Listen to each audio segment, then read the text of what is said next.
Amanhã comemoramos 100 anos de rádio no Brasil. E aqui em Ribeirão Preto, a primeira transmissão aconteceu em 1924, pela PRA7, a 7ª emissora de rádio do Brasil e a primeira do interior do país, que se tornou a Clube 1.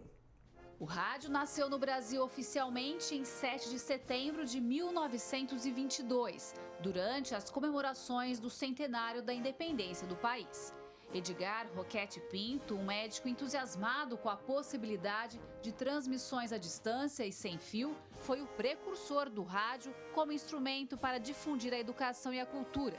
E isso se tornou um marco na história. Esse marco, 7 de setembro, ele traz ao Brasil um rádio profissional, um rádio homologado, né? Até então o que nós tínhamos eram experiências, eram rádios produzidos artesanalmente, tanto emissoras quanto receptores.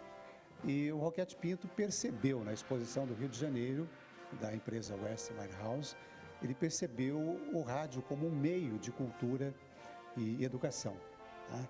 E conseguiu, através de seus contatos com o governo, uma emissora que foi a origem da Rádio Sociedade do Rio de Janeiro.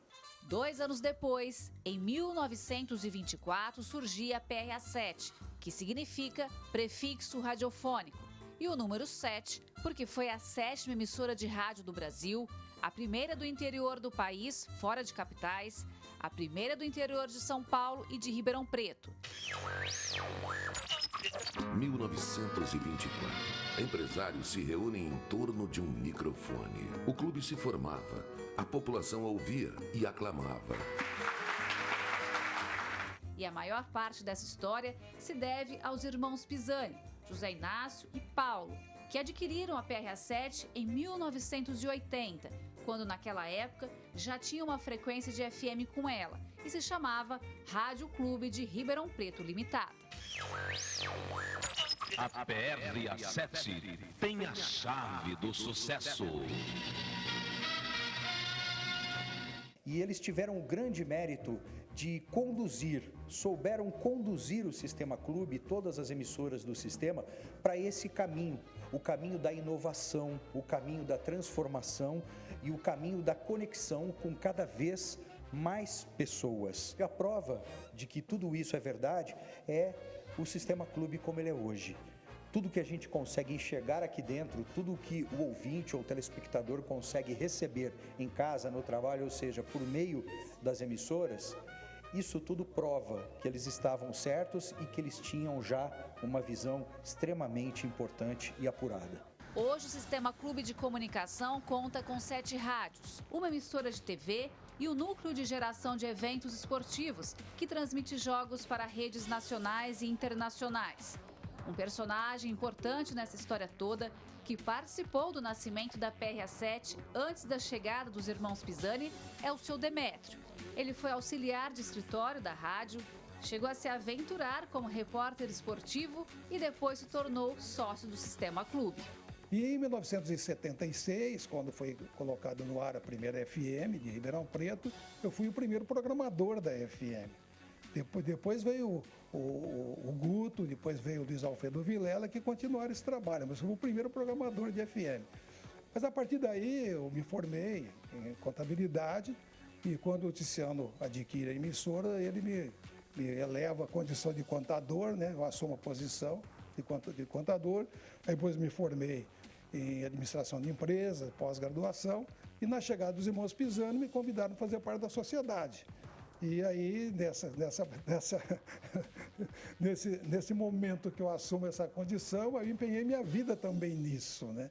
98 anos atrás, quando nasceu a PRA7, o rádio revolucionou a vida de Ribeirão Preto e região. Isso porque, antes dele, as pessoas só tinham informações por revistas e jornais. E quando chegou um meio eletrônico que transmitia um sinal que ninguém via, só sabia que alguém falava no microfone e essa voz chegava nas casas, no trabalho, por meio de um aparelho, isso mexia com a imaginação de todo mundo. E com isso, o rádio se tornou amigo e um formador de opinião até hoje. Sistema Clube de Comunicação. Rádio Clube é mais você. O rádio sempre foi um grande formador de opinião, sempre impactou muito na vida das pessoas, na tomada de decisão das pessoas, naquilo que as pessoas acreditavam ou não acreditavam. E isso é extremamente importante. Aqui em Ribeirão Preto, por exemplo, o peso do jornalismo da PRA7 era tão grande, mas tão grande, que andando pela rua, você ia ouvindo rádio, porque em todas as casas o rádio estava ligado, principalmente nos horários dos programas de jornalismo. O rádio, ele é, em termos de comunicação, é algo que não vai morrer nunca, jamais. Mas a gente tem que louvar, né, para esses 100 anos que nós tivemos momentos muito difíceis. E se tivéssemos ficado na dependência da gestão dos radialistas, nós não teríamos chegado a esses 100 anos de forma nenhuma. Tivemos que ter pessoas inovadoras, tivemos que ter pessoas com visão diferenciada, não é? A lá José Inácio Pisani, para fazer com que o rádio pudesse se adequar a esse mundo de mudanças. E eu, na minha convivência como profissional com o Pisani, mesmo com a televisão, o Pisani nunca deixou de olhar o rádio com um olhar muito carinhoso e respeitoso, porque ele sabia o valor que tinha essa comunicação através da rádio. Eu vivi parte desse período, né? Eu vim trabalhar na Clube em 82 e foi um período em que o rádio ainda não tinha todo um trabalho de marketing, vamos dizer assim, não é? O senhor Pisani, ele construiu essa marca Clube. Então eu acredito que teve a visão de trazer a rádio para uma área que até então era considerada muito nobre em Ribeirão Preto. Não apenas nobre, mas muito nobre, que é a região onde se encontra hoje. O seu José Inácio Pisani deixou um grande legado. Em 2024, a Clube 1 completará 100 anos e revigorada com a proposta que tem hoje. Até a chegada do Pisani, no começo dos anos 80, a parte comercial das empresas de comunicação, e eram emissoras de rádio, nós tínhamos também jornais aqui, mas não tínhamos televisão ainda, era feita pelos radialistas. Então eu sou um radialista e eu vou lá e vendo o meu produto. O Pisani chega e inova e traz esse novo olhar de respeito para a emissora de rádio como um produto que ele comercializa serviços. O serviço é informação, é o lazer.